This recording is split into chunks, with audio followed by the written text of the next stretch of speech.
food tastes like, people still coming in here for some reason. If you don't know no better, you won't do no better. We are depending on these people to be illiterate. We don't need them to know how we're doing this. Right? Give me my funds back. I need my ducats on time. It's my money and I want it now.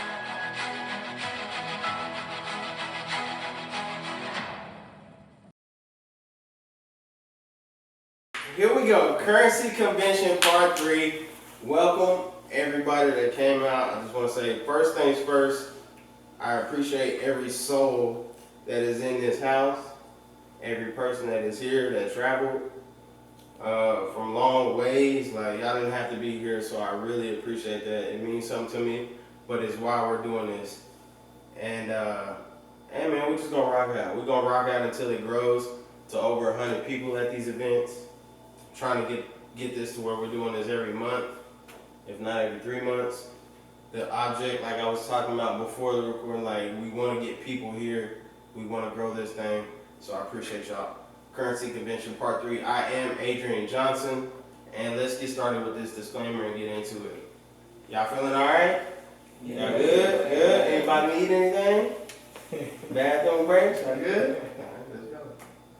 So first things first, this is the disclaimer. All the following information is for educational and entertainment purposes. I am not a professional financial advisor. There is risk involved in the stock market and investing, so be sure to seek out professional help where need be to protect yourself and your finances. Enough of that, let's get it. First question: are you equipped to be an owner? Specifically a business owner. Now, show of hands of people who, mine's a couple, did or may not known that they could be a business owner without actually running operations in everyday business. Does that make sense? Mm-hmm. Anybody know that? Did I miss y'all with the question? So does everybody here knows y'all can be business owners without actually owning and operating a business? Okay. What about investing? So does investing still sound spooky to you? I hear this a lot. I'm not involved in the stock market because it's too scary. It's too scary. I don't know where my money's going. I don't want to lose my money. It's scary, so I'm not messing with it. Anybody in here? Yeah. Right? It's common. It's common. Some may be different. Is the thought of losing money bone chilling? Of course it is. You know? Now we get into the question of, how are you losing it? Are you spending it on liabilities, or are you spending your free money on assets? Because if you're spending your money on assets, you're not really losing money, right? You're investing. It's for a purpose. So it shouldn't be bone chilling. Does financial literacy creep you out? Y'all like my theme song? Yeah. I'm proud of my Halloween theme, y'all. I work hard on it. Well, if any of these things apply to you, don't worry. That's why we here tonight. Black Agent is coming to save the day. And this is why we here. Let's get it. So it's earnings season. Everybody doesn't know what earnings season is. Of course. And earnings season is a big time, especially fourth quarter, because it's the end of the year, where a lot of companies are reporting their earnings. So they're basically telling the public how much money we were supposed to make, how much we actually made. Why is this important? Can anybody guess why this would be important to us as investors in companies? See which company is making the most money. See which one's making the most money. See which ones is losing the business. So if you can see who's making the most, you can see who's losing the most. And that's important because with that, comes volatility. Volatility, as you see, heavy volatility equal to money to be made. That's when prices and stocks are moving. That's when you can get good companies at a cheap price. Dollar cost averaging, like we talked about, right? Cost averaging down. So company earnings reports, major companies report fourth quarter earnings, quad witching, which is something that's crazy when it comes to options. That's a different story. Simultaneous expiration 4 times a year. So this is stock options, index future options, and they say single stock futures, but that's not really tracked. That information is not as important as it used to be. The main ones are the stock options, index future options. So a lot of what I just said probably sounded like gibberish or a different language, right? So what this means, options are contracts, they're deals between buyers and sellers. And during this time, especially right before earnings season or quad witching, a lot of these contracts expire at the end of September, third week, the third Friday of September. It's a big thing because it's just a lot of money being transferred in, out, a lot of money being shifted around this time of year. It's also during one of the worst years historically in the market, September. September historically is a down month in the market. That's when everybody, and this is part of the quad witching, all the money's being taken out. Some people stop trading for the whole year and wait until the next year to come back. So when a lot of money leaves the market and comes in, leaves, and during this time it leaves a lot of people exposed. So if you're not prepared, you could be in a situation to where you could lose a lot or you can make a lot, depending on what side you're on. So October, where we are now, is the bear killer. Normally, historically, a bullish month. October 2021 was an 8% return on the S&P, the Standards and Poor's. And October 22, there was a 6% return. So that may seem pretty small, but I mean, if you look at a lot of people's accounts during October, it's probably negative. It's probably in the red. I know mine was, just being honest. This is just a part of the game, right? But earnings season is an opportunity, like I said, for people to report. So now there's money being moved. You can start to see who's actually going to finish the year strong or who's going to finish weak. So if you have your eye on a company that you've been wanting to be an owner of, maybe it's a good time to buy because everybody's getting beat up during October. A lot of prices are down, but it's normal. It's definitely normal. I'm gonna put you on the spot. B hit me the other day talking about, man, everything's down, bro. Like I don't know what to do, man. Like, dog, just chill. Like this is a part of it. Like it's gonna happen. Don't panic sell. Just ride it out. If anything, if you got some extra money, buy some more of what you like, because this is the time. All right. So I wanted to do this for you guys because how often do we go to the grocery store and look at things on the shelf and figure out who actually makes those products? Probably never. So I found this really interesting because when I started researching companies, I was like, damn, Conagra brands almost every damn thing we buy. When I was in college, the banquet meals and the Mary calendars was like dinner. You know, we weren't cooking, but they own Orville Redenbacher. Everybody that had the popcorn, right? Hunt's, Slim Jim, Healthy Choice, Duncan Hines, Snack Pack, Banquet, David the Sunflower Seeds that we've been eating for years. All is owned by one company. And what you're going to see in the next couple slides is, it's funny, and I'll point this out later, but it's funny how sometimes these companies operate marketing-wise. Okay? So, Conagra Brands, and these are just to name a few what I just named, ticker symbol CAG.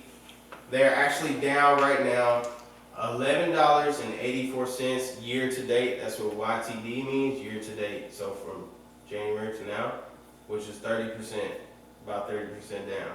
Some people would look at this and be like, this don't look like a company you want to invest in. But they're steady Eddie. They don't do a whole lot of up and down. Now, I'm not recommending these companies to say that you should go buy these companies. I do want to make that clear. I just wanted to try to show you guys the branding power that a company can have on everyday items that we use, and we don't even realize that they're all owned by the same company. Give you another example right here. The Procter & Gamble company. They have an office right off of 35 in South Dallas. Huge distribution center. You seen it? Mm-hmm. Huge. Look at all these companies that they own. Old Spice, Gillette, Crest, Charmin, Puffs, Herbal Essence, Tide, Game, Pampers, Love's, Bounty, Head and Shoulders. I could have kept going. They own about 20 more of everyday products that we use. And this company has been paying a very good dividend to its, I won't say it's great, but it is for this sector. 2.5%, but $3 a year is what they pay you for owning every share. So you own one share, they're gonna pay you $3.76. That don't sound like a lot, but like we learned in part 2, when you add these up and you own 100, 500, 600 shares of these companies, this could be a part-time job for you in paying dividends, right? But these companies, and they go well beyond. Don, we know how Don helped all the ducks and everything in the big oil spill, right? Procter & Gamble was eating. While everybody was hurting, they was eating with that Don. But what do we also notice? We see Ariel on there, which is a laundry detergent, right? Cleaning. But we also see a competitor, Tide, right? They in the same business and may even have opposing commercials, right?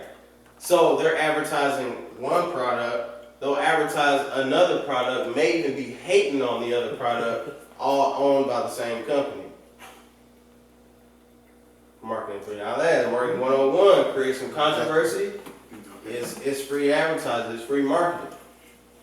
So we can pit these companies against each other, but little do the people know all the money really going back to the same house. It's a powerful thing.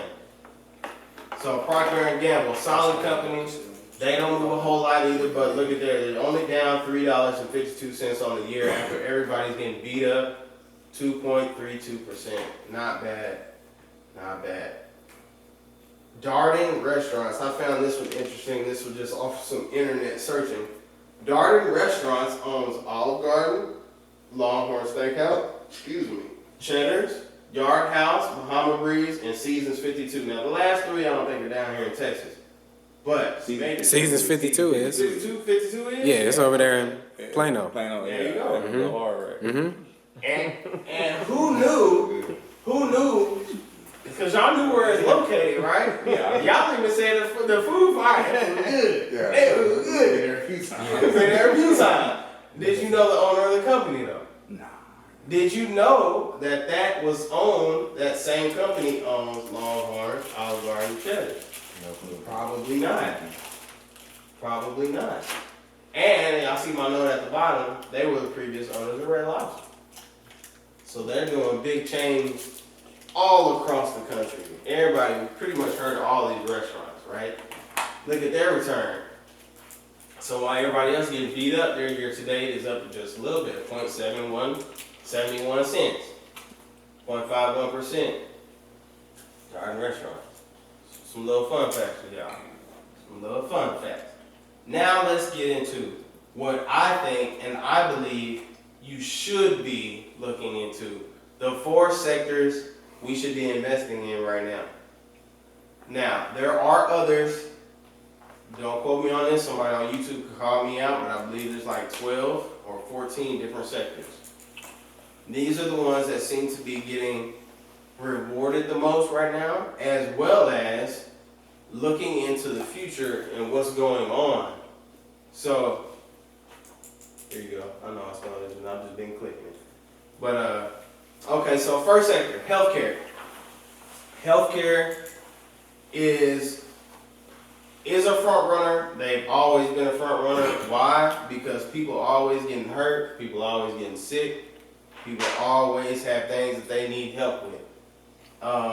Eli Lilly, one of my favorites. I ride with Eli Lilly. Eli Lilly is putting out this drug. You heard of Eli Lilly? Mounjaro. There you go.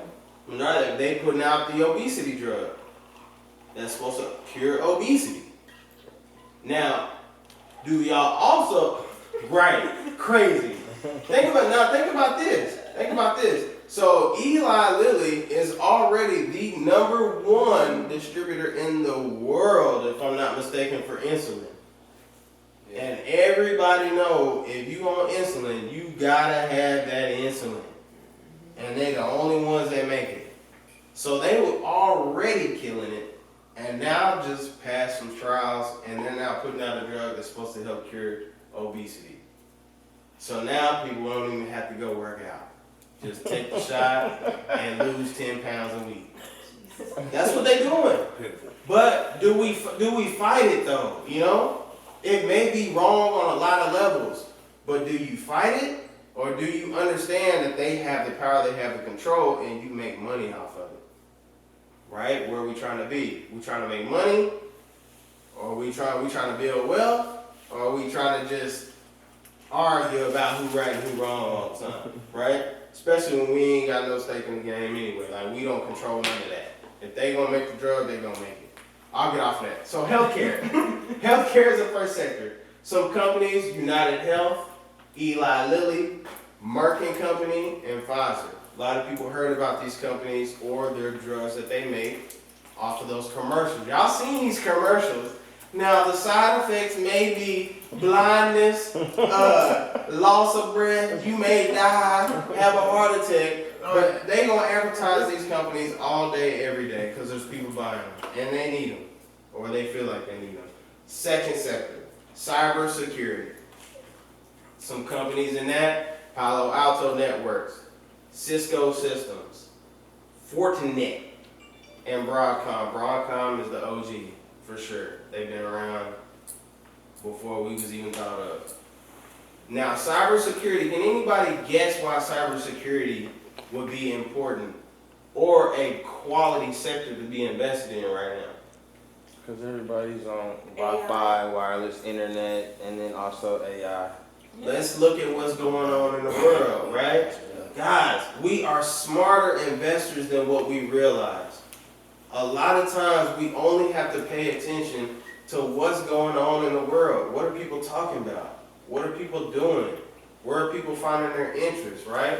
Now, you not only got, this is crazy, man. MGM, am I wrong, Lance? Was it MGM that just got hit for $100 million? I think Trap was talking about this. If y'all don't mess with Wall Street Trapper or Aristotle Investments, this is a side note, if y'all don't mess with these two brothers online, like, you need to follow these brothers. Wall Street Trapper and Aristotle Investments. If you know who EYL is, Earn Your Leisure, I'm giving shout outs to all these brothers because they're giving great information to us and to our culture. I'll get off of that. But everybody knows cybersecurity. MGM just got hit for $100 million off of cybers. I was watching a document maybe a couple months ago where I forgot what show it was. You know how you be on TV late at night and don't nothing else be going on, but you find that one show, well, this show was about like news reporters following around gang members. And they was following around the gang members, and the gang members was like, man, we ain't trying to rob and steal and like be out here shooting no more. We scamming people online. We stealing identities. Why? White collar crimes. They doing less time for that. They not killing nobody, but they're able to steal hundreds of thousands of dollars all over the place through cyber. So this is why cybersecurity is important. Not to mention everything that's going on with voter rights and everything else that's going on online. You gotta have some protection, so this is a good sector to be in because they protect us from the bad people stealing all our information and making our lives really, really bad. You know what I mean? Think if you've ever had your identity stolen, I haven't, thank God. But if you have, I've heard it's BII to get it right. You know, it's hard. Another sector, technology. This is one most people are familiar with because they've been winning what seems like over 2 years. Apple, Nvidia, Meta, aka Facebook, Microsoft, Alphabet, aka Google, right? These are the big names that a lot of people are hearing about, but they're great because they're always innovating. They're staying ahead of times. Technology is always going to be rewarded because technology is what everybody's doing. Everybody here got phones, we got iPads, we got the cameras up, like all this stuff is by these companies and being created in the masses, not just here but across the world. So technology is always going to win and be ahead of the game. And defense. Now, we all know what's going on over there in God's country right now. The war in Israel and Hamas and all that, right? But yet we're still able to sit here, have chicken, veggie trays, drink some liquor, and we ain't got to worry about no bombs going off right now. So, when's the last time any of us had ever left the house and was like, damn, I gotta make sure I got on my bomb boots today. Because they out here shooting and shooting bombs. Never. Like, some ignorant dudes might be out in the street shooting, whatever, but it ain't coming from across seas like it was like Pearl Harbor. Yeah. We ain't seen no Pearl Harbor. Thank God. Why is that? Defense. Companies like Lockheed Martin, RTX, Boeing, Northrop. These companies create missiles, bombs, guns, ammunition. So it's good to be exposed to these and have an exposure really across the board. You need to own some in every single one of these sectors, at least one company in every sector, so you're staying balanced. You gotta stay balanced. Why is balance important, Adrian? Well, I'm gonna tell you, balance is important for times like right now. So when other markets could be getting beat up, like Apple's getting beat down right now, maybe it's better to be in cyber. Maybe it's better to be in restaurants or hospitality. See what I'm saying? Healthcare. Healthcare's still winning. They always gonna win. Maybe energy. So there's a lot of different sectors that you can be involved in, but you want to stay balanced so all of your eggs aren't in one basket. So if that gets hit, that sector gets hit hard and takes a big nosedive, you're not fully exposed. You can offset that or hedge that with some other sectors. That makes sense? So balance is important, not just in stocks, but in life. Everybody know that. You gotta have balance in life. It's funny how a lot of these lessons go from to the market to real life. So now I want to go to some charts. And what I would like to do is break down some companies. And this is where it turns from a me conversation to a us conversation. So, the whole point of me doing this tonight, right, was to help you guys feel empowered. So when you leave, you're like, damn, okay, I know how to research a company. I know how to look to see if a company's making money or not. I know what their earnings are like. I know what the dividend is. I know what a dividend is. So this is where I want to open it up to everybody. Did you get this? I ain't cut this.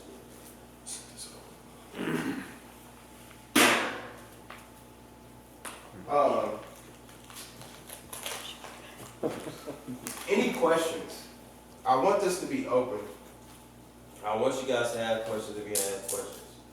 So, any questions before we dive into this part?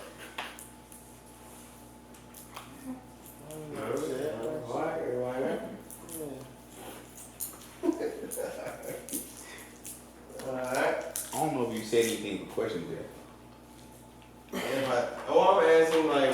if there's anything that y'all want to know. Would you choose to invest in a company that you have a moral dilemma in actually wanting to support what they, offer, although they're doing well? That's a great question. We do that every day. I'll give you an example. We got Nikes. Let me answer that question with a question, which I hate, but I'm gonna do this. Now, would you guys invest in a prison? No. Why? Because I hate prison. Why do you hate prison? Because I Look how they treat you. yeah. Bad experience. So that goes right back to your question, right? There are companies traded in the stock market that's what they are. They're publicly like Apple. I'm trying to be nice about. So iPhones. iPhones. iPhone. That's how iPhones are made. Well, that's a little different. We talking about prison systems, It's some prank, but I mean they could be though. It's the same thing. They're stuck in They really could be though. They're stuck in a dude. A prison is like a phone. They work control you. 15 hours, and he got a master's degree. And the only thing he does is put the mic on this. Now we get into a conversation, right? Because how many people in here have iPhones? Everybody. Well, So where do we draw the line? Everybody. Where do we draw the line?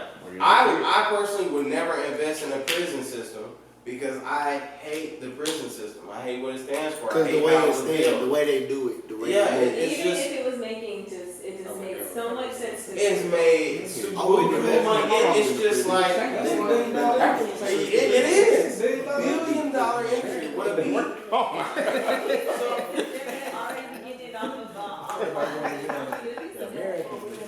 And this is you're not wrong. That's the thing. You're not wrong. But everybody has that line. Everybody has that line in the sand, right? yeah, I would invest in the prison. Depending on what it is. No, I would invest in the prison if it's a good investment. I would invest in it. I mean, Look, the reason why is because what is different than investing in the prison than investing in Nike and Apple? It's the same thing. It would. I mean, I get that too. That's I get that. It's the exact same thing. if it was It's just the something. word prison. If it was It something is, that happened to you personally, if it was something that happened to you personally that dealt with prisons, you may feel a little different. But bro, it's the exact same. They're the same. It might be, but it's all a matter of I mean, perspective. it's just a different word. You're right, but honestly, if you get locked up, you're not gonna ever. I don't care how much money you make. You're not gonna ever invest in the prison. And if you go to China and you get working on the line, you ain't never gonna invest in Apple. And I believe that. Or same And I believe that. Same with Nike. But It's since all they a matter of did so perspective. wrong, wouldn't y'all want to almost just like getting them back by getting a piece of what they're doing? I mean, yeah, I get that, but that's a piece of mind frame Let's too. not get it That's twisted. mind Let's frame. not get it twisted though. Just because you don't believe in what the company may stand for does not mean that it can't offer you an opportunity to make. And that's some basically damn what cash. he's saying. It's the same thing as apartments. You invest in apartments. What? Certain apartments don't allow people to get a chance to own anything ever, because they trap them into that leasing agreement, and that they can't ever climb or own anything. Yeah, I get what you're So you invest in an apartment, you're gonna get that level of people. That's the Certain hou- apartments. That's the housing market period. So what's the difference in investing in a prison if it's gonna make me money?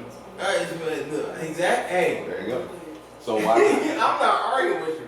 Everybody got their line that they're gonna draw. Everybody's got something that they're gonna put up with and what they want. But it doesn't change the fact that there's still money to be made. Yeah. There's still money to be made. So it's tough to answer that question. But the more research that you do on companies could expose something about a company that you be like, man, that don't sit well with me. I mean, you said invest in Lockheed Martin. They gotta drop bombs on people, right? They drop them on. I'm more comfortable with that. It's crazy, bro. Like, it's crazy, man. Like, we all have to make decisions, and it's being uninformed about the decisions that you're making. I think is more hurtful. I mean, if you're going to get in something, to understand why you're going to invest in a company. why you like that company. Do you like the management? Do you like how they do business? But I mean, the truth be told, there's too many people, there's too many mouths to feed in this world and in this country for everybody to be doing everything like above board. It's just, you can't supply everybody. And if you try to do it that way, you might be put out of business if somebody don't like your product. So unfortunately, we live in a capitalist world. But since we live in a capitalist world, why not take advantage? Why not be on the side of everybody else and making money? Right? And then when we get the money, now we can do with the money what we want to do. Now you can start an organization that helps the elderly or the people that's working in slave houses or, you know, free labor, whatever it is. You can invest into a rehabilitation program for people so they don't have to go to that prison system, but maybe you can. You see what I'm saying? Yeah. But you can't do anything if you don't got no money. All you can do is complain. That's all you can do. So until you can get your money up, you just gonna live in whatever world they tell you to live in. That's why this is important. That's why it's important that we learn this stuff and we make our own money. We have to get money working for us, one way or another, and then we create our own avenue. We don't like the way they do on multifamily units. They home people out. Well, we need to get some money together, and that's why we got this investment group. So now we can invest into a multi-unit that supports families in need. That's how we make a difference. That's what this is about. All right? LA, put you on the spot. Give me a company. I knew it. I swear on God, I knew it. Give me another one. I'll do that. Who? APPL. Apple Inc. Everybody knows what Apple is. Everybody on the phone. I just heard a ding go off in the background. Who's your phone? Apple phone. So this right here, part 1 and part 2, I mentioned Yahoo Finance. Y'all remember Yahoo Finance? Just one of many sources to help you get information on companies. You can see numbers in real time. All that. Something very cool. You can actually go to this holders tab, and this will show you all the people who own Apple right here. Vanguard, BlackRock, Berkshire. It shows you how many shares of Apple they own. Somebody read that number for me. 1.3 billion shares. Yeah, we'll just leave it at that.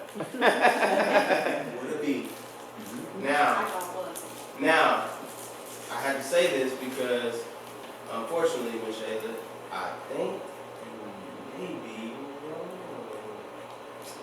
Because, They have these numbers too. yes, now I'm going to show y'all this. It's not going to make much sense, but if we go to their finances, what is this? Trailing 12 months, that TTM right here, y'all see my cursor? TTM means trailing 12 months.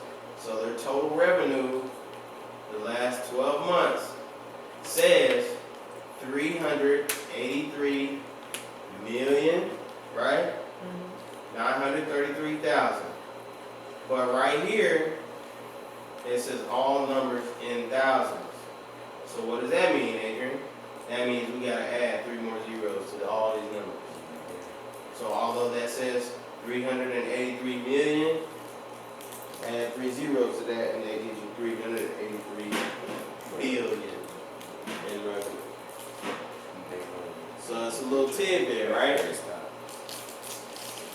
So, Yahoo, I just wanted to share that with y'all so y'all see these numbers and like the real numbers and what the real numbers are. AKA Apple making a lot of money. A lot of money. So, cash flow right here, this is an important tab. A very important tab. Why? Because we're gonna go down here and see this free cash flow. Somebody read this number for me right here. Trailing 12 months. 100 million, but if you add the thousands, it's billion.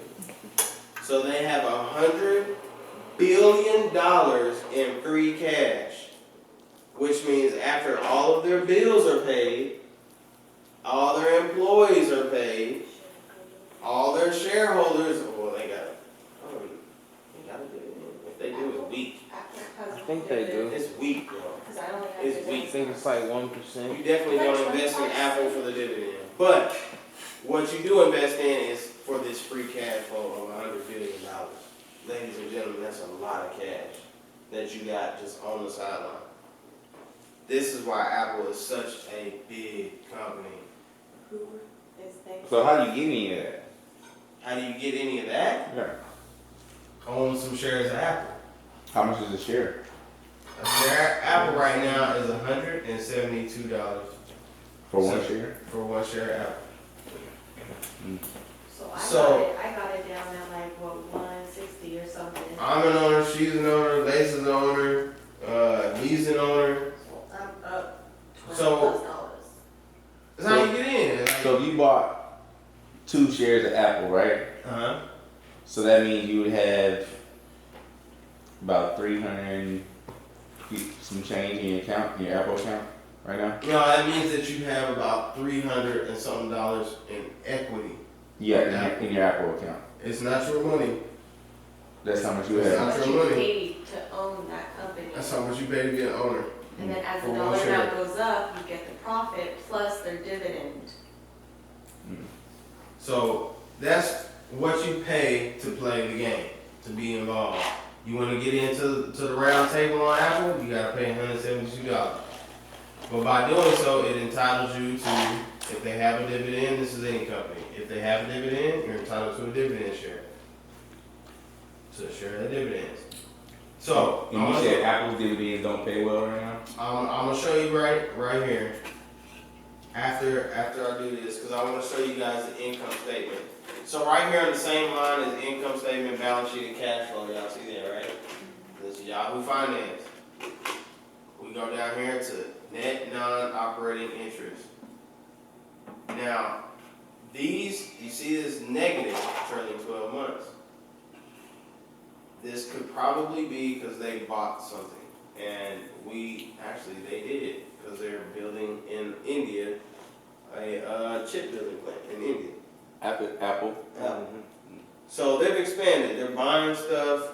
Why? And this is especially a good time because stuff is cheap. But this is one way to track like their operations and income. This is a good category, the net non-operating interest income is something that you want to pay attention to. And I want to show you guys, let me answer your question first, and then I'm going to go to another company. Let's have it on here. Dividend yield, right here, forward dividend yield. 96 cents, or 0.556%. Now, companies like Tesla, Google, don't pay dividends. I don't think Tesla don't at all. Nvidia is like a 4-cent dividend. It's trash. But these are not companies that you purchase for the dividend. You purchase these companies because they're innovators. They're ahead of time. And they don't pay a dividend because they're probably using that money to grow the business. That's why they have $100 billion in free cash. It's because they ain't paying out millions of people. Instead, they're taking the money, they're being smart with it, they're reinvesting it, and they're making more money, taking over more businesses, boom, boom, boom, blowing up, right? So it's a little bit different. Now, I want to give y'all an example because we looked at Conagra, right? So y'all saw that earlier. Hold on, so what would be the use of getting with them if they're going to take your money It's not, yeah, go ahead. and continue to invest and not give you none of your money? Because you're not obligated to keep your money in there. You're buying a company because you believe in what the company is doing, Okay. or you believe that that company is going to continue to make more money. So you want to be with them for what? Forever? Yeah, But yeah. you know, Apple is a company that you want to own for 25 years. So what is it called though? What you actually want to be making the money on? So if you're not making it from dividends, what are you making it You from? make your money on the gains of the actual stock price. So like the stock. So I'll give you an example, Bullet. Let me give you an example. Alright. We can see Apple right now is about $172, which will confirm it, 172.88. Now, as we said, Apple been getting beat down. So this, if you were a person that bought right here, you would have paid $177.84 for a share of Apple.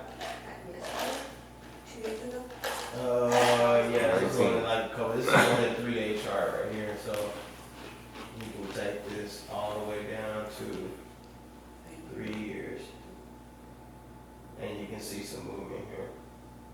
So we have different prices, like this 143. What if you would have bought back in December 21st, 2020, when the share price was $143? It's now 177. So where do you make your money? You would have made the gains per share from that time to this time. Mhm. That's why you hold Apple. Mhm. That's why you buy Apple and hold it. There's other companies, and this is just long-term investing. Long-term. This is only one factor of trading and investing. Options is a different story. Options is the money that you can make every day, like within 5 minutes, within a day or two, or over a couple months, right? That may be interesting to somebody who's trying to take $5,000 and flip it to 10 in a year. You might not get that return from a stock long-term holding, but you can have both. So I can have 100 shares of Apple, and I can also trade options on Apple based on what the price is doing today, yesterday, last week, next month, sort of thing. That makes sense, y'all? Mhm. So there's different aspects. I'm now diving into options trading.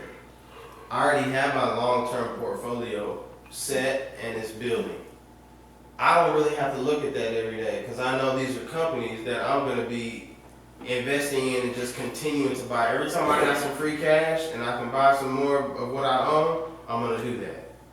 Options trading is what I'm trying to learn to replace my 9 to 5. To where now my time is my time. My money is being made based on the information of price action every day. And this is also where you can make crazy amounts of money very, very quickly. The GameStop boom, y'all remember that? Mm-hmm. That Yeah. whole They GameStop made a thing? documentary about it. Yeah, man, it was pretty fascinating what they did. And people got to buying GameStop based off of word of mouth.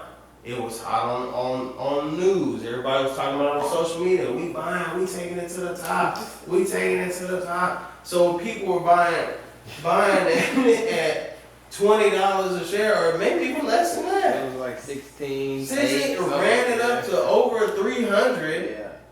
And then there was people that were buying at $300. Y'all know what GameStop at right now? How long ago was that documentary? 2-3 years ago. Easy, They right? made it this year, but it happened 2-3 GME. years ago. What is it? I don't even know GME. that damn ticker symbol. GME. I think it's like $4 right now. Are you sure? I think. Maybe You sure? 20? I don't know. AMC was $4. GME. Yeah, you right. Look at this stock price. $13. Yep. So what's that mean? Okay. If you buy a stock at $300, Everybody's it is now worth 13. That means your money has went to below zero. So the people that was buying it when it was $6, and then it got to 300. Killed it. They sell. Made a fortune. Alright, they sold it or no? If they were smart, they did. Because if they didn't, and it's back down now to 13, everything that they gained is gone. They lost a lot of money. But think about it, there was people that was buying this off of a whim. Like, I'm taking my last $2,000, I'm buying as much GameStop as I possibly can, because it's going to the moon and they can't stop us. They were saying that in the documentary. It's going to the moon and they can't stop us. They had a rebellion. You know what the banks did? Man, cut this shit out. We didn't have enough. These people making too much money, shut it down. They stopped the buy button on Robinhood, which is why I don't mess with Robinhood. They took the button off of the app, so people couldn't buy it no more. That's crazy. And you know what they did? That the people, the banks that were about to get screwed, had some buddies that came and purchased it, got them out of the hole. But where does that leave everyday consumer that spent their $2,000 in hard-earned money from their 9 to 5 on 10 shares of GameStop, thinking it's going to the moon? Next thing you know, they lost it all. Buddy was in his car homeless. He was homeless, put all his money he had in the GameStop, and he's still holding it. Still holding it. Hoping it go back up. Hoping it's gonna go back up, and it's not going back up. Why? Because if you look at the fundamentals of this company, it was never worth a damn. You shouldn't have been buying it. People was buying it off of hype. And it's sad, but if you don't know the game, that's why they call you dumb money. Because there's a lot of rich, sophisticated, smart traders, investors at these hedge funds that, first off, get the inside scoop before any of us do, so they know what's going on. That are like, bro, this should get out of control, cut it off. We taking all that money, put it over here. And anybody who left, screw them. They should have been smarter. But that's dumb money, and we gonna take the money all day. That's why we gotta learn this. That's why it's important to invest in yourself and learn what's going on with these companies. That's why we gotta know Yahoo Finance and be able to look on Yahoo Finance and be like, I don't know what people see in this company because they ain't making no money at all. Look what happened to Blockbuster. Look what happened to Sears. Look what happened to a lot of these companies that was here when we was growing up that ain't no longer around because they weren't innovating or they had bad business models and people that weren't managing the money right. Like Toys R Us. Toys R Us. They back They now. finally They just fight cleared back. their They fight bankruptcy. back, but They I just guarantee cleared they their went through bankruptcy. different ownership. They is. That wasn't the same They ones that already took them is. down. They is. Ain't the ones that bringing them back up. That was Somebody somebody. is. They sold that, most of the shares to somebody else. that was somebody that saw an opportunity to buy a company when it was distressed and like, bro, we can change this and we can bring this back. And that's what they doing. Cause good business ideas don't die. People kill them with greed, with whatever it may be, lack of money management. Good ideas and good businesses don't die. The people that operate them do. Who was it? The Rockefellers or the Vanderbilts? The damn Vanderbilts. right there. Founders, right? Founders built an empire for generations to last and gave it to their snot-nosed kids who didn't know a damn thing about nothing and drove it into the ground. And that family is like about to be wiped off of the founders like this. Everything that they worked for generations, they gave it to the kids. Kids didn't know how to manage it, blew it all or whatever, beer and bullshit, but they blew it all, and now the family name ruined, tarnished, money gone. I guarantee they weren't investing. I guarantee they didn't know how to run companies, operate companies, build people up, right? Let's look at another one. Who y'all got? Give me a company. The Kava. Who? Kava is supposed to be the next Chipotle. No. What is it? CA. Now there is a K Kava as well, but See, now I heard good stuff about Kava. Yeah. I heard Kava was supposed to be the next thing when it came out. They got all the hot meals, You know, the good ingredients. Didn't they open at like $46? It was like $43. Why don't you look up? You know what? We can look it up. Why? Because we on Yahoo Finance. And you know what? They got the charts right here in our face. So we can see exactly what it was. Right here. Opened up. And y'all know these candlesticks. We haven't gotten into this. But this candlestick right here, when they first opened, this is the very first candle of their existence on the stock market on June 13th at 8:30 a.m. At least here. That stock price opened at $44.91. And it is currently at 33. So there was a lot of people that bought that thing up here. Right? $57. Oh shit. Now, I mean, but this is just the birth of a company. So this ain't really that terrible. If they're a solid business, this type of stuff is gonna happen. And this is a goodbye time now. And It's a discount. what's price. the number one rule in trading, guys? Everybody know the number one rule of trading? Keep your emotions out of it. No, that damn shit right there. That probably should be the number one. That is Keep your emotions out of it. that is the hardest thing about options, but that's a different story. Number one rule in trading: buy low, sell high. Right? So like LA said, if you believe in this company, then you're looking at this $33 and like, maybe this was where it should have opened. Especially if you bought it at $44.91.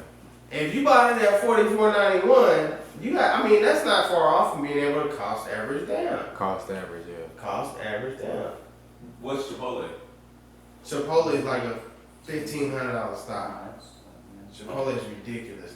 But I want to look at Chipotle. I want to show y'all this. Chipotle started at $20-something. $20-something. $2,000, $2,500, I think. That's crazy. So Kava. And it's not even like no 5-star restaurant. Would I invest in Kava? And I'm showing y'all exactly what I do. When I hear a company and people talking about a company, this is exactly what I do. Okay, Yahoo Finance. Where we at? The financials tab. Why? Because it's the most important tab to look at. Net non-operating. This right here is a good sign. You see this? They was negative, or you know, add 3 zeros, but we'll call it 4,810. And that decreased, and now it's positive. That's a good sign. That means that their income or their operating income, they're managing their money well. So they might have started in debt, but maybe not staying in debt. What's their cash flow like? I would expect their cash flow to be really non-existent because they just came out as it is. So their free cash flow, negative 53, negative 98, negative 76. So bad, but that's what happens when you start a business. You gotta spend some money to get your business going. 53, what I do like is that this number is decreasing. Right? This is on an annual basis, which don't mean much because they've only been up for a couple of years, but we can also look right here quarterly. See what that says. So now we can look at their last quarter. Free cash flow, negative 19, negative 31, negative 13. Right? So they're actually getting better.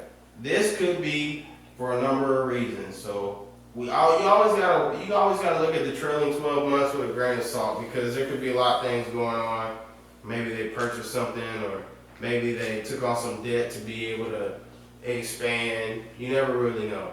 You just don't want to see it quarterly and annually, these numbers increasing. You don't want to see this negative 31 and this be negative 45. Right? That means you're losing money. Let's look at Chipotle.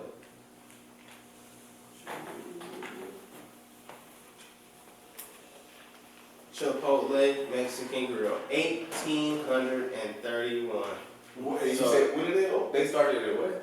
$25, $26. Let's something. look at the max here. Let's look at the max here, and we can full screen it. Let's look at the max here. Probably won't even expand that all the way. As y'all can see, they've been going through it. $500. They're back here. Here we go. Here we go. Back here. Here you Look go. at how high they were. 2013. Look at this. Going back all the way back to, there we go, 2006. $44. 44, okay. $44. Just think of the people that held that long time. And people calling Chipotle food trash daily. Call it trash all you want to, bro. Look at my They revenue. running that company though. Look at my revenue. You think I give a damn about what my food tastes like? People still coming in here for some reason. And we growing it. But they doing a lot of good things too. They're smart because Traffic's talking about this. They connect with local farmers in all the areas they have stores to keep their ingredients fresh. And they People use, hear about that and they love that. and they use those recyclable bowls or something like that, so they're So, cutting you know, costs they're on conscious. materials. But there's a reason why the stock has done this over this time. Look at this, guys. That's better than McDonald's. And you see these big drops, right? Has anybody ever been on the ocean? Yeah. You been on the ocean? Was it flat? No. It was flat like It's a glass, drop off. wasn't it? It's a drop off. Wasn't nothing moving. It's just glass, right? Hell no. There's ups and downs. There's waves. There's an ebb and flow. Same thing applies to stocks. There's going to be times when the buyers are exhausted. I'm like, bro, we done enough buying, man. Like, we done made some money. We done enough buying, and the sellers are gonna come in and it's gonna drop. And then it's gonna get to a certain point to where, all right, damn it, we didn't have enough of the sellers. Like, y'all done had y'all fun. It's time to get this thing back where it belongs because it don't belong way down here. Now, this is where options trading becomes very helpful because you understanding the ebb and flow and different levels of these prices, you can make money off of these turns, up or down. That's why the people that know how to trade, don't matter what's going on in the market, there's money to be made every day. Honey Drip, them boys making 15, 2,000, 6,000 a day. Alright, so look, About. what's some ones that we can afford to buy? I mean, There's a ton. There's a ton. Well, I wanna Options see or I companies? wanna see. I wanna see. Options or companies? I don't know. Just show me something, cause I can't. You can afford Apple. Yeah. You can't afford Apple? Apple's too I high. can afford Apple. That's alright. Well, That's alright. Alright, so look, but okay, y'all gotta hear me though. I'm here. I'm going in. I'm not looking to make long term. I want to do daily. Day trade. You can't, the long term holding equity for long term would not be your bag. If that's your goal, then long term equity would not be what you want to do. So is there not an opportunity in like day trading? Yes, there is. But you will lose a lot faster day trading unless you learn it, and it takes a lot longer to learn it. And but that's why a lot of people gamble though. But they also do, he taught me this, they have like a simulation on TD Ameritrade, Yeah, so- Sink or Swim, Yeah. and you can just go to the simulation. Let's say you wake up, you know, watch the news and stuff, and just practice the day trading with your amount of money. They call it paper trading. Yeah, exactly. So you can learn how to use to- and use different techniques without using your own money. I did that. I did that myself. You feel like it's beneficial? Yeah. I think You can learn a lot. I tried it. But I will say the game changes. The game changes big time when you start using your own money. I mean, yeah, of course. Big time. It's way different. You can be looking at the same chart. You can be looking at the exact same chart. You gonna and- be different. And like you said, number one rule is keep your emotions out of it. It's damn near impossible when you options trading. Because as soon as you see it tick red, 50%, 60%, now all of a sudden you like, you know what I mean? Like, Right. dang, I shouldn't have did it. Why did I do this, man? Why did I not get out? I mean, it's a roller coaster emotionally. But you got to be prepared for that. If you're going to get in options, just understand that you are going to lose. You cannot mess with options and go like 100%. It's impossible. Because the market is just unpredictable. But there are ways to make sure that when you do lose, you're not losing 98%. Guilty. Cause it's hard. Like you get in an auction, put down $125 on a contract, Amazon, right? Yeah. The market looks good, man. This thing, all my keys are there for this thing to continue higher. And out of nowhere, you go to the bathroom and come back, and it's gone from $135 to $130. All right, so what's Now, hold on though. What does it matter if you ain't gonna pull it out anyway? That's no. We No, talking. We the talking options trading is options. different. You are Options pulling is it different. out. Okay. I'm talking options. Options, you can take money in and out every The day. long term one. Long What does it term. matter if it is? Because if you know you're gonna That's different. That's what I'm talking about. Equity trading or investing in companies for the long term Yeah. is not something that you're looking at every day. Okay. You gotta. that's why my man was trying to panic sell on some long term holds. I'm like, bro, no, you don't look at it. Yeah. Just don't look at it. Invest in it, buy it, and just ride it out. So the ones you're looking at every day is the day trade. That's the options. Yes, that's the emotional roller coaster. And it's tough because you gotta understand, you gotta have a game plan, and you have to be disciplined. Like I've seen my trades go from up 60%. I didn't take the money. Yeah. Next thing you know, I was down 90, and I lose double what I would have made. I've been through it multiple times now, and it's because it's hard to lock in a loss. It's mentally and emotionally hard to say, okay, I've just spent my money on this. It's losing. I'm gonna give you but I 500, can't- and I'm gonna get 345 back. Or That's what that's it's what like. I'm saying. It's like, all right, I'll take my money back at 345. It's And you like, all hard. right, well, let me let it get back to 360. Right. It's kind of like. And now so you what at happens 300. is- So what happens? It's a win-lose game. You end up gonna win a little trying to bit, hang on to a definitely gonna loser lose a little in the bit to hopes win, that though. it's going to turn around and go back to where it was when you was winning. Stock market don't give a damn about you. It ain't concerned about your emotions, how much money you got in the game. It don't care. Neither do people. Right. I mean, that's true, unfortunately. But, so you gotta have a plan. If you're gonna trade options, that's a different ball game, different breed. It takes a lot more attention. It takes a lot more study. Long term is what I think everybody beginning should be focused on, because that's just understanding whether a company is a good company to buy or not. And if it is, find a good price. So if we're looking at Apple, I like Apple. I know that I shouldn't buy it here. It would be better to buy it here, right? That may not seem like a lot in long term. It's probably not a lot. That's a couple months. It's probably not a lot. Couple dollars long term. So what if you think, No big oh, deal. it dropped down about $5, this might be a good opportunity, and then a few days later, it's down $20 more. It happened. It's It happened. another buying opportunity, and then. That's what I was Buy gonna more. Cost average Buy more. right? But this is why it's important to study and understand some charts, understand price action. You understand, like, if I look at this company over time, let's go back to this was better. So where are we at? So Chipotle was $66 right here, gapped up, right?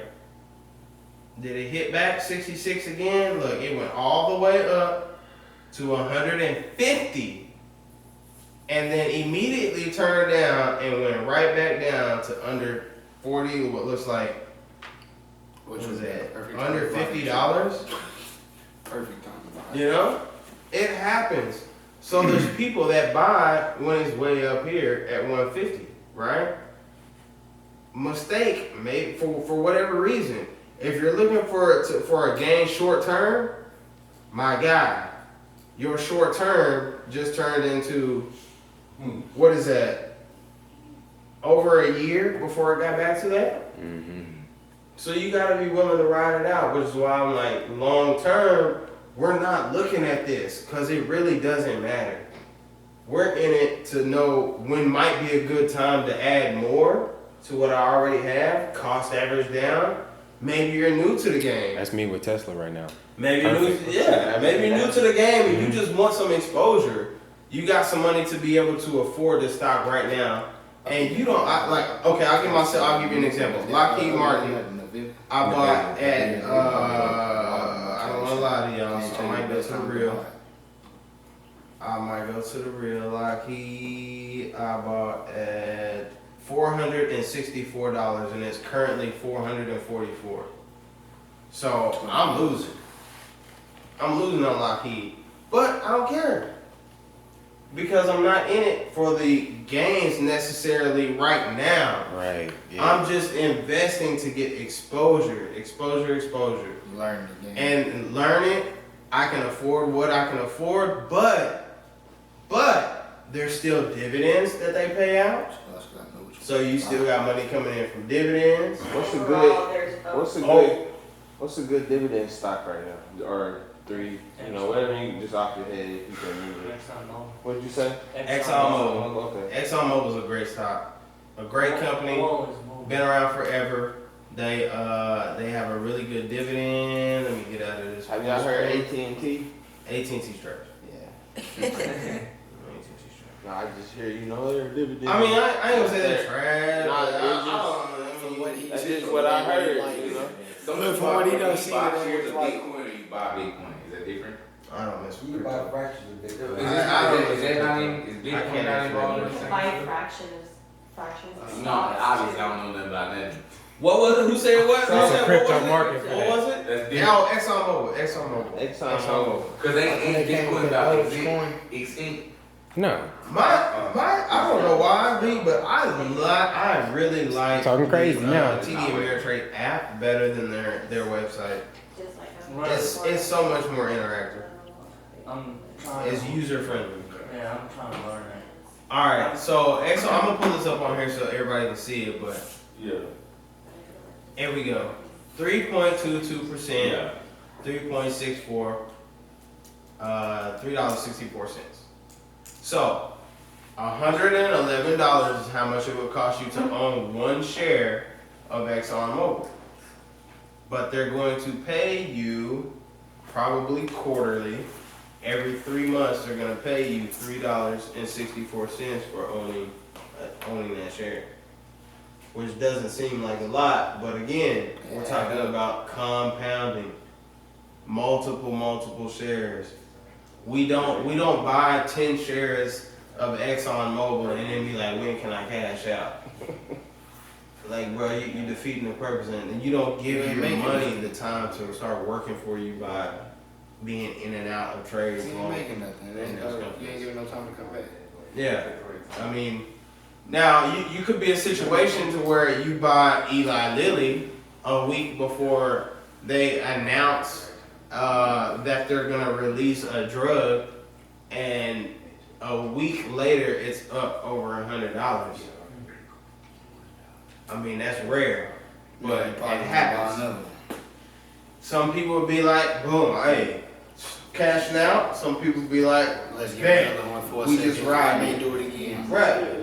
Or wait till it drops, wait till some bad news happens, wait till it drops, buy some more, and then you cost average down. Right? So X-Oleum's a good one, Costco's a good one, but there's Costco's a good Ain't one. they like 7% or $7? Home Depot, I'm an owner of Home Depot. I like Home Depots. Prudential is another one that's low key. A lot of people don't really mess with Prudential, but they pay a really good dividend. Finance, insurance, sort of sector. Does it make sense to get in with those? Or? Yeah, and money, What about money. clothing? It's- What about money is like money. clothing stores, like in the mall? Re- Like for retail- Like retail? Nike and stuff like that. Retail. So Say last. This is interesting. It's So gonna make you money. last you know? Currency convention, I was a owner of Nike. Yeah. Yeah, you were. I was. You remember Proud that? owner. I was like, all I do is rock Nike. Yeah. I cut it. I cut it. Cause I was up. I had made money. I had made money in my equity on Nike, right? Cause they were doing good, but they was getting beat up. It was around the time everybody's stealing from Target, everybody's stealing from the malls. China shut down still, so they having problems overseas.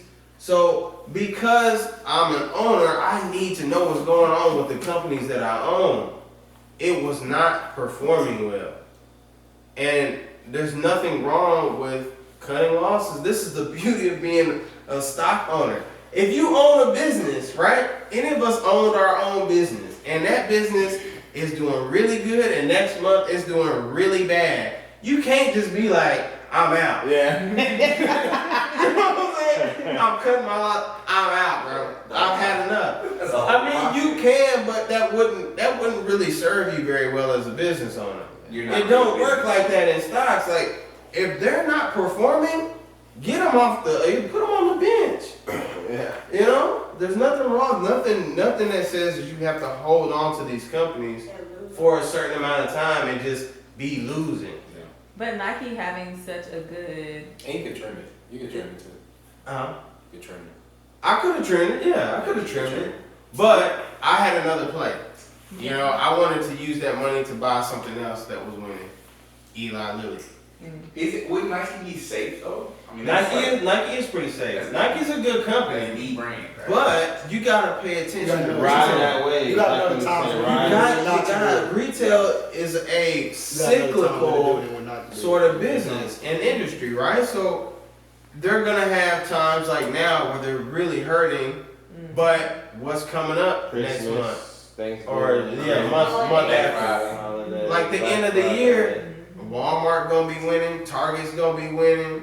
These retailers are probably gonna have some of their best numbers of the year right now. So it could be a sector to get in right now. Right? And then But when their track record is so good, you know, like within some years when things go back up, everything's gonna go back up. That would have been like with Chipotle, like getting out early and then like look at them now. very true.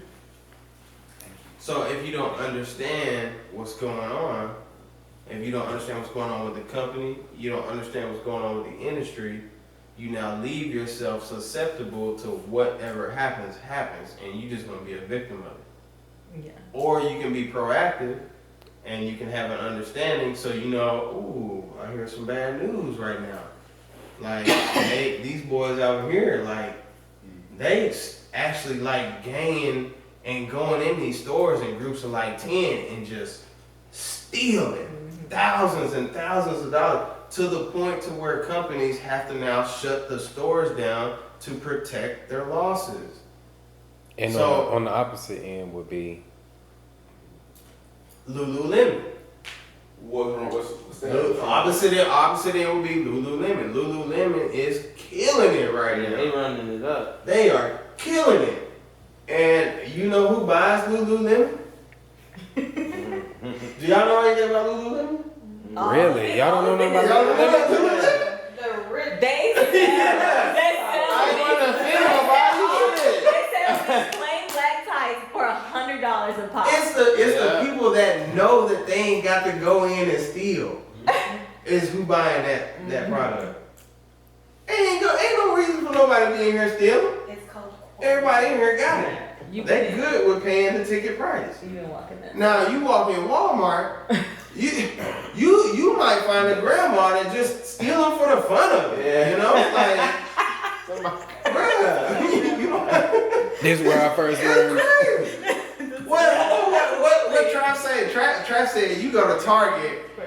You go to Target and you bougie because you get a Starbucks. You go to Walmart. You down for whatever, because you walk in Walmart and you might get a double quarter pounder with cheese. It's McDonald's. It's McDonald's or Subway. That's so smart though, dog. Like,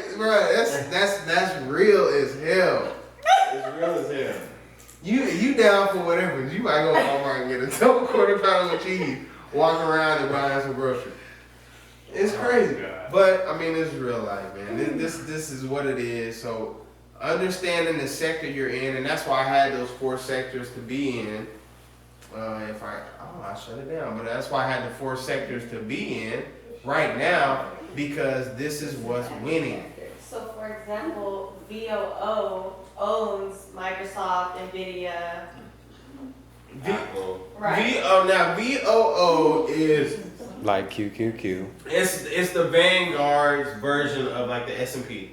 Right. So they're gonna So track. this one company owns all these really successful companies that we know of. So instead of me buying all these Here. NVIDIA, Microsoft, this and that, I can just buy VOO Yeah. because they own all of that. Yeah. And overall, they're a And you basically, successful company. you basically have a piece Vanguard, of look each here, one of look here, those y'all. successful stocks with that one company. Right. This is so what I she's just talking about bought right here. VOO the other day for $400. Yeah. Look, so this is how we find it. Vanguard 500 Index Fund, VOO, right? We on Yahoo Finance, y'all. Holdings, right? Scroll down here to the bottom. So you got a breakdown of the sector weighting, so you can see where most of the companies that they follow or track, or where they are, and look Heavy what's on the leading, tech. guys. Look what's leading. Technology. 28%. Healthcare. So 28% of VOO is in the technology sector. Microsoft in there too, right? Which is why You better NVIDIA, know. Microsoft, And Which is NVIDIA. why, look, y'all, come on now. who else? This is what I'm Microsoft, talking about. Amazon. So look here, All look of here, them. All look of them here, in there. look here, y'all, look here. Apple, Microsoft, Amazon, NVIDIA, Alphabet, Tesla, Meta, Alphabet, Class C, Berkshire Hathaway, which is Warren Buffett's company. Y'all remember that? Mm-hmm. Exxon Mobil. So they got technology. Warren Buffett and Exxon. Crazy. But this is a lot of investors that I follow use the VOO or recommend using the VOO as a savings account. Go to QQQ. And what Lace is doing is he's going to show us, he's bringing up the QQQ because the QQQ tracks technology companies. It's another ETF. Wait, what's? that's Something wrong. with college Look athletics. how, look how heavy they are on It's- technology. Go back down. Where? Yeah. Right here? 48%. Yeah, technology. Don't they have like a small investment like college NCAA or college athletics or It something? wouldn't surprise me. But look at the comparison. Apple, Microsoft, Amazon, NVIDIA, Meta, Tesla, Alphabet, Broadcom, Costco. A lot of the same names that we just saw off the VOO. But the asset weights are heavier. But it's different weighted because this is really strictly like technology based. Now, Carrie asked a great question. And this is how I would do this, Carrie. ETF. Right there. Exchange traded fund. So an ETF is the best example I've ever heard of an ETF was if you go to the grocery store and you're thirsty for chips. You're hungry for chips, right? But you go to the chip aisle and you're like, I want that one, I want this one, I want this one, I want this one, I want this. I can't make up my mind of what kind of chips I want, right? So I can just buy an ETF that's going to include Doritos, Tostitos, barbecue Lays. It's going to have different exposures across the board. Check and, that. and it's going to allow you to not be so heavily weighted in one company. Now they say ETFs are really good for beginning investors because they kind of do the homework for you. So if you don't have time to be looking up which companies are the best, you don't know how to see who's making the most money, just trust the industries, buy the ETF that covers all the different companies that you want to be exposed to. Boom, boom, boom, right here in the holdings. and you can get exposure to all of them and be balanced. So now, let's say Microsoft has some bad news come out. You're an owner of Microsoft, just Microsoft. They have some earnings come out. They missed earnings, and the CEO got caught doing something he wasn't supposed to be doing, and now the company is taking a hit for it in the stock market. All your eggs are in the Microsoft basket. What happens to your money? You're gonna see a little bloody water coming ahead, right? But if you own the ETF, that same news happens, you have some minor exposure to Microsoft, but you're more balanced across the board, so it doesn't hurt as bad, right? And on the Makes sense? opposite end, I double down on a lot of these companies. That's why I got these particular ones, QQQ, VO, because I own Apple, Nvidia, Tesla, Google, and I haven't got no Meta yet. But I'm saying it when it rise up, I double down now Nah, he for double what in. I put in on my individual stocks for some of these companies. Plus, I get the ETF earnings. Double in. So you can be triple winning too, because if the VOO goes up, he owns Apple, he owns Microsoft, Tesla. He's going to be getting gains from all three of those companies individually. He'll also get the gains from the VOO, which tracks these companies at a more balanced level. And because he owns Nvidia, Tesla, Microsoft individually, he can take in the benefits of dividend pay. So he'll get the dividend, he'll get the increase in the equity, and he'll get a little stipend or a little extra from the exposure from the VOO to balance him out. Very smart. Now, if something happens across the board in technology, he can be hurt. But that's why they have ETFs for damn near everything, every sector.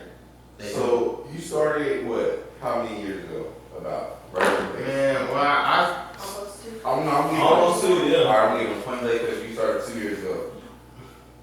Based on what you've done from that point to now, have you seen a significant increase in your investments as far as what you know? Yeah. I have actually. Cause I now have money that's working for me. That's the main difference. So as long as I continue to feed into my account that I built, Yeah.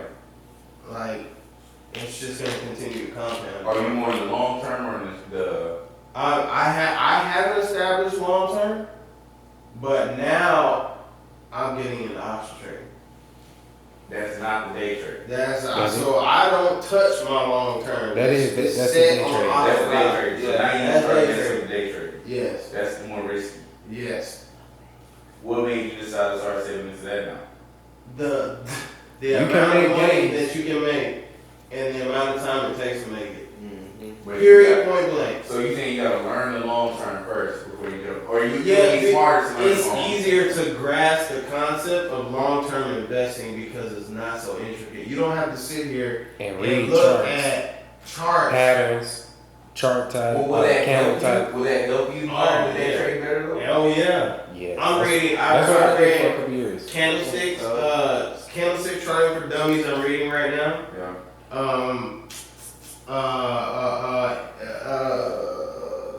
Day trading for dummies. I just got done reading. Okay. I mean, the information alone in those books, bro, is and then of course Honey Drip. So I got like a group of mentors. It's helped tremendously. The amount of stuff that I've learned. And I mean Lason too. They talking about, I just made your whole salary in 30 minutes and I'm about to go blow it. Because they're rich and they just make money like that off of day trading. I made $1,700 Literally. in like 35 minutes. 1,700 in 30 minutes. That's the difference between long term and option. I've never had a job that paid me that much money that quick, ever. Like what job? So you mean to tell me, think about this, guy. So you mean to tell me if I read a couple books and I study even if it takes me 5 years to learn it, once I learn it, I'll be able to I'll be able to 10x the amount of money that I make yearly, like so quickly, it doesn't even make any sense. I mean, $20,000 a month to never leave the house is unheard of. But And that's on the low end. on vacation. You only need internet connection. You got internet connection, you know how to read these candlestick charts. You know what this means, you know what this candle means, you know what like, you understand that, like, it's a skill What made you set. say the mark of 20,000 a month? This is what I've seen. I've seen 40, I've seen 150. On day trading? Yes. It just depends on your strategy, like he's saying. Does it also depend on how much Your you need? money. It depends on how much money you got, or free money. Yeah. You gotta have some money to be able to option trade. Okay, so let's talk like small account wise would be Let's Palantir. just do. Palantir stock is about $15. Okay. Palantir stock is about $15. So if you want to day trade, a contract for them is relatively low. We talked about Pfizer earlier, right? Dang. $60. So they went from a chamois, $30 to $60 during COVID. What is this? Pfizer. Pfizer. But like you just said, I heard a lot of people made a lot of money trading during COVID sitting in the house. Because they knew the companies that were still running, they knew all those companies running off On of top of stuff. that though, that was a lot more. Man, That was a lot more money coming into the market because of that time. There was a lot more retail trade. That was like a retail trader boom during COVID because people couldn't leave the house and they're trying to make money. Oh, let me just take my money, put it online, and So start you trading. see everything's off the shelf, so why not buy into some of those companies or like you said, the brands? Mhm. If you have a lot of expendable money and you're not creating ways, avenues, whether it's on your business, investing in it, if you have expendable money every month and you are not trying to find a way to make that money work for you, you are literally throwing your money away. Now you really learning now. Throwing it away. Or trying to. I look at that as kind of like wasting time. But I mean, everybody does it, right? There's a reason why.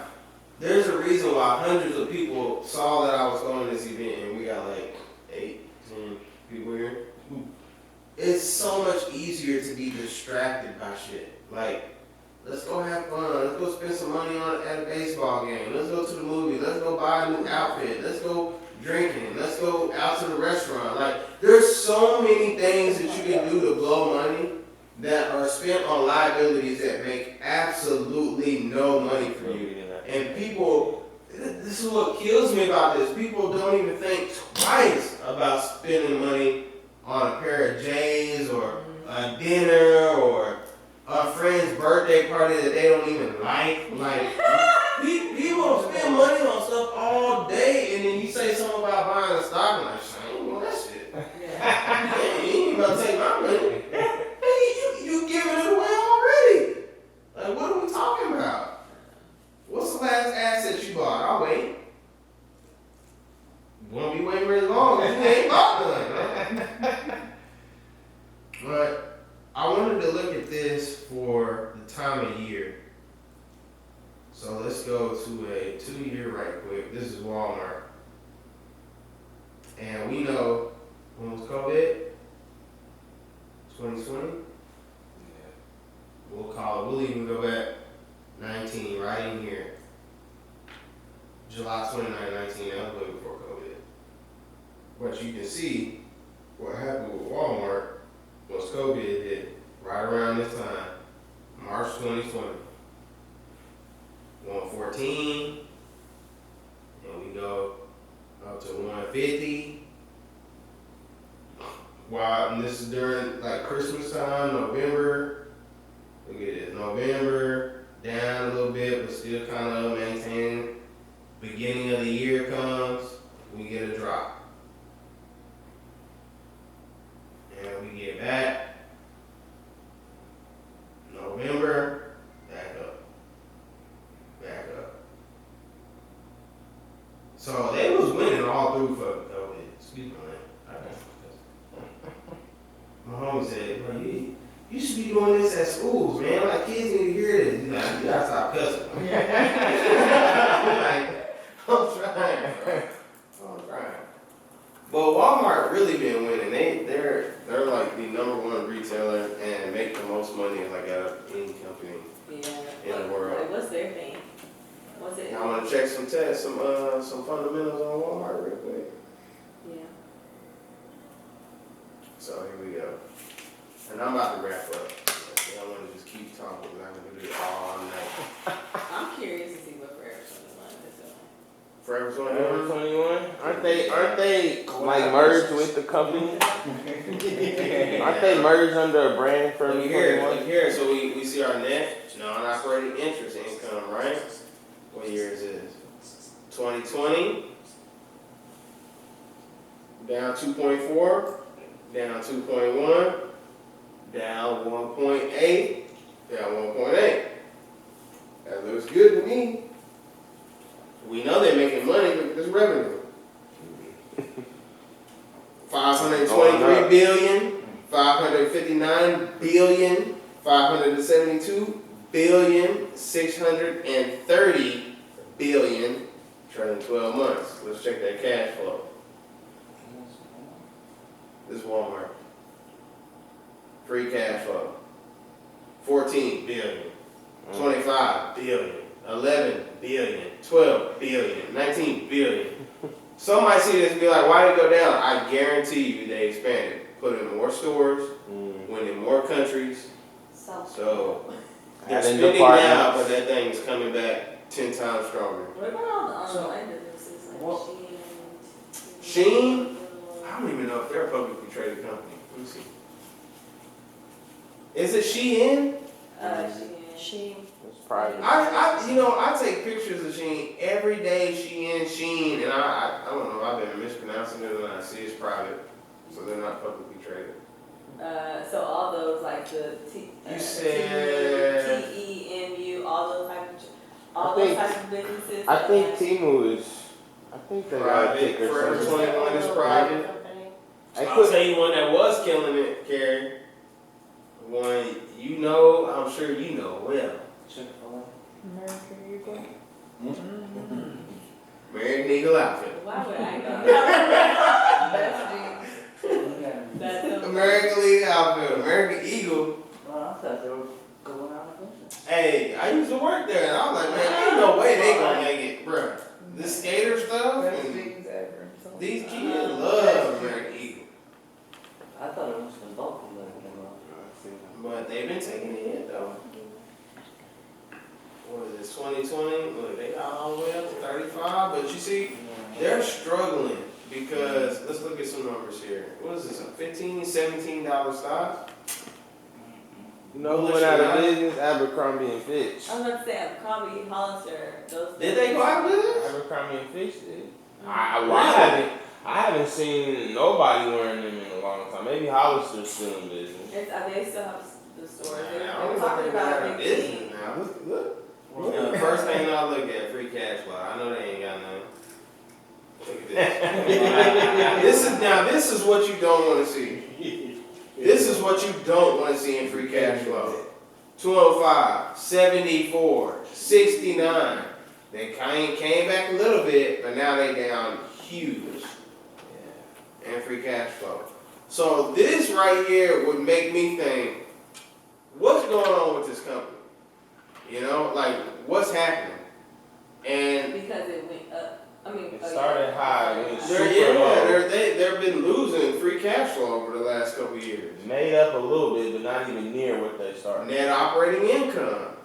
We didn't even report in. What was that? But it's increasing, so they're increasing debt every year. That's a bad Bad sign. fundamentals. Bad That's what you don't fundamentals, wanna see. bad management. This is a great example of what you look for when you don't want to buy a company. Or for people like me, I look at this and I'm like, okay, let's go check these charts right quick. Are apps on here? Probably not unless they're owned by major companies. Okay. I'm looking for these opportunities. Is Because that I know is that when what it you're gets saying? up here, I'm looking at the RSI, which is a relative strength indicator. And as soon as it gets up here, I'm selling. Because I expect it to do nothing but what it has been doing. Go down. But since you see that how like what type of company this is, could you find opportunity day trading with them? That's what I was just saying. I'm looking for times like this. Yeah. But I'm saying even down there, you like wake up in the morning like, oh, Ain't no point. you know. Here's the thing you got, because when it comes to options trading, like day trading, volume is It a puts in the huge cost. factor. There's got to be money moving. Okay. There's got to be some volatility. Otherwise, your money's just going to sit there. It's not going to move. So that's why sometimes, like some weeks, some companies are more active than others. People are messing or talking about Yes. dealing with. Earnings season right now is a huge time. There's a lot of money moving. Why? Because all these companies are either hitting or missing their earnings expectations. So Tesla is getting beat down. I don't know if they missed or what. Let's go see. We can look together. I think they missed earnings or maybe like a deliveries number because Tesla, oh my gosh. Tesla, man, look at this in the last month. Look at this in the last month. So, they were at, nah, this ain't right. That ain't the last month. Let me do 3 months so we can see it better. Right here. So, what we in? September? 276? 276. And right now, this thing is at $211. That's a huge move for Tesla. And it's earnings season. So. And they just had earnings, I think, Thursday, which I think they missed, which is why. So we went 5 days. Look, we can go 5 days and see what happened over a 5-day span. When was this? 10-10? That was just yesterday. Oh, no, true. Say this one first. Amazing. $230, but look at this huge gap down right here overnight. Yeah. Overnight that happened. But they're always. And I was in one of these and took a really bad L. Full transparency. It was right around here or here. And I was in a call and that something plummeted. It was right here. This is it. This is the day right here. I got in a call right here, and a call is an expectation for the price to continue to go up, right? Yeah. So I'm buying right in here, So if you feeling good, and halfway through the day, I'm about to say that's the same there. blood in the water. And I mean, hell of blood in the water. That happened within 10 minutes. I was up and was way, way, way down in 10 minutes. That's why options is so hard. So if you don't know how to cut losses properly, you could be in for a world of hurt. So think if you got 5, 10, 15, 20, even $100,000 on the line, and you make a wrong move, then people may be coming after you. And they relentless with it. But yeah, I think they misheard it. I was just thinking of stuff that I know about daily, that I see daily, but then just like all the stay at home women and. You'd be surprised. I mean, that was the most like surprising thing to me was figuring out like looking at the back of product labels. I'm like, what? They own this? Or hearing it, and I had no idea they own this company. It'd be sleepers out there. It'd be sleepers out there. The online businesses, why aren't they on here now? Don't make no money. and that's also a company choice. It's also a company choice. Even though if it's like a roofing company? A roofing company, I mean, think about it, guys. Like,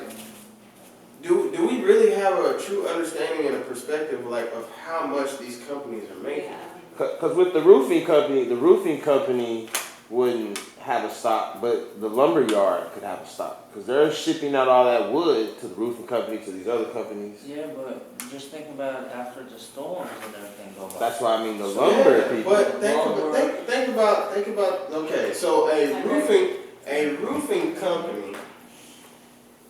company that goes storm chasing could easily clear 2-3 million right in a storm. We'll take this in levels. The lumber company that they're using to rebuild, or the shingle company that they're using to rebuild these roofs, they've made 2-3 million. The roofing company or the shingle manufacturer may make 15 million, right? Because now you've got multiple roofing companies going to this company for products so they can service. Now, the people who make the asphalt that provides the shingles to the shingle selling company that's selling to the roofing companies, probably clearing 100 million. See what I'm saying? Yeah. So it's really that's why Walmart is making $600 billion annually, and you've got the black-owned businesses that are trying to clear 1 million, 2 million, you know, maybe even 10, even call it 100 million. It ain't touching Walmart, not even close. If they have the opportunity to have like people buy shares. So what I'm kind of learning I too mean, is, and it all this is also what depends you're on saying. management. Let's say you had a Business roofing plan company, they have, y'all are like clearing everything. 2-3 million a year. Right. Instead of putting your roofing company on an IPO, you would just take some of your money from that roofing company and then put it into the stock market or holdings company or yada yada yada. Because that would build your business. Venture capitalism Yeah. or venture capitalists. VCs, y'all heard of those? Because that would be That's better their for the whole- roofing company Their whole than purpose making an is IPO. to pool money, right? The whole purpose is to pool money together with a bunch of different people, and we're gonna sell them a business plan so that when we go public, we got the public interest that's going to then purchase these shares, build it up. The people that supported or funded the pool now get paid. So IPO is good, like if you're on the IPO side, because I mean, once they IPO, that's when you're cashing out, or you could have some equity, you know, in it. A lot of times, I'm like, all right, I mean, I'll keep 10%, but I want back what I invested. When we IPO, you're gonna pay me 10x what I invested. Cool, got my chips, I'm out. Take my money, go somewhere else. Can you elaborate when you were saying you were using some of these companies as a savings account? What do you mean by that? So, I love this. Let's say you have $1,000, right? You get paid $1,000 by your job or side hustle, blah, blah, blah, and what do you do with that money? You got a couple options, right? If you're trying to hold on to it, Right. you got a couple options. You can either keep it in cash under the mattress or put it in the bank. Right. How much money do you make off of either one of those two options? Nothing to. Damn near zero, right? Zero. Especially with the banks. Banks, and here's another kicker. I don't know if y'all knew this. You got $1,000 in the bank, only 90% or only 10% of it is legally, they're only legally obligated to keep 10% of your money actually in your account. So although it says on your phone that you got $1,000 in there, it really only 100. You know, because they using the rest of it or whatever it is, you know. But they using the rest to go pay somebody else or to invest it. So they're making money off of our money. Why? That becomes the question. How are they able to make money off of my money? Like, I work for this money. You ever been to the bank and try to pull 80% of your account and they start asking you a bunch of questions? Mm-hmm. What you doing with Well, it? yeah, Where you going? what do you need this money for? Like, why you say fill this paper out and they start running you through all kind of hoops? They ain't got it. They gotta put it in the books. They gotta put it in the books. They gotta transfer to so and so. They gotta call Steve, get Steve to transfer some of this, trade some of that stock. You gotta come over here, boom, boom. They gotta move a bunch of stuff around just for you to get your money out that says it was in there the whole time. So why? Why is it that they're able to take our money and make money with it, but we can't? Right? We can. That's the answer. We definitely can, but they take advantage of dumb money. If you don't know no better, you won't do no better. And if you watch TV all day and you're online all day, they'll make you think that the banks is the safest place to keep your money. It's a lie. It's just a flat out lie that they've been telling the same way that they tell us that there's a credit bureau that tracks our credit. It's a lie, bruh. It is literally a lie. They just coerce us to use their systems. Yeah. To buy what we need. It benefits them. The world that we live in, insurance runs this way. I work in insurance, so I know this. Insurance works this way. Hospitals run this way. Like banks run this way. We are depending on these people to be illiterate. We don't need them to know how we're doing this. So when we're doing it, we're making all the money. If they find out what we're doing, what are they gonna do? They're doing exactly what I'm doing. Give me my funds back. I need my ducats on time. It's my money and I want it now. J.G. Wentworth had a great commercial with that. Like, they're so real. It's my money and I want it now. The question is, what are we gonna do with it when we get it? We're gonna put it under the mattress just so the bank can't make money off of our money? Or are we gonna be smart money and learn how to make our money make money for us? That's why we're doing it. That's why we're doing this. Alright, y'all, I'm gonna wrap up. We'll lose everybody. Go back to this. I didn't really have anything else left, but thank you.